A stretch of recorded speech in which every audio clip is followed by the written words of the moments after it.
Dibentak Kopaska, tentara laut Malaysia kabur dari Ambalat. Saat itu pemerintah RI membangun mercusuar Karang Unarang yang terletak di titik terluar. Upaya ini selalu diganggu oleh tentara laut Diraja Malaysia maupun Marine Police, mulai dari bermanuver yang menimbulkan gelombang hingga menganiaya pekerja mercusuar. Kisah ini ditulis dalam buku Kopaska, spesialis pertempuran laut khusus yang diterbitkan dalam rangka 50 tahun Kopaska. Dua kapal TLDM dan Marine Police Malaysia buang jangkar di dekat mercusuar. Upaya kapal patroli TNI Kri Kedong Naga mengusir mereka tak digubris. Komandan Kri pun meminta bantuan dari personel Kopaska yang memang disiagakan di sana. Serka Ismail meminta izin Komandan Tim Kopaska Letu Berni untuk meluncur ke kapal Malaysia.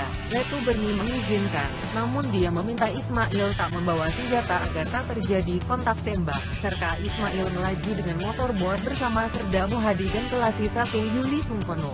Ismail memerintahkan motorboat itu melaju zigzag dengan kecepatan tinggi. Tujuannya agar perhatian anak buah kapal ABK Malaysia tertuju pada motorboat.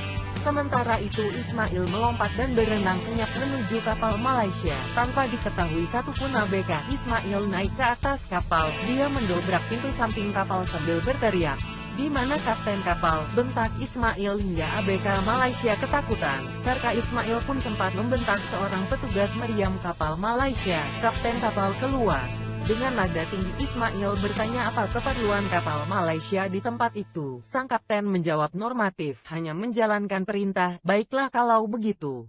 Daerah ini adalah wilayah saya, Indonesia. Jadi setelah saya turun dari kapal ini, segera pergi dari wilayah ini. Kalau tidak jangkar akan saya putuskan." Sergah Ismail pada komandan kapal Malaysia.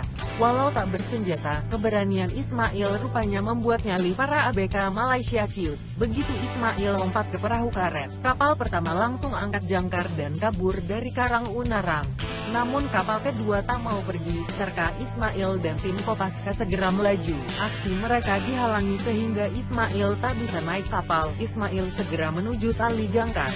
Dia berteriak sambil menggoyang-goyangkan tali jangkar. "Kalau tidak pergi, tali jangkar ini saya ledakan," ancamnya. Berhasil. Aksi ini pun membuat kapal Malaysia meninggalkan wilayah Karang Unarang.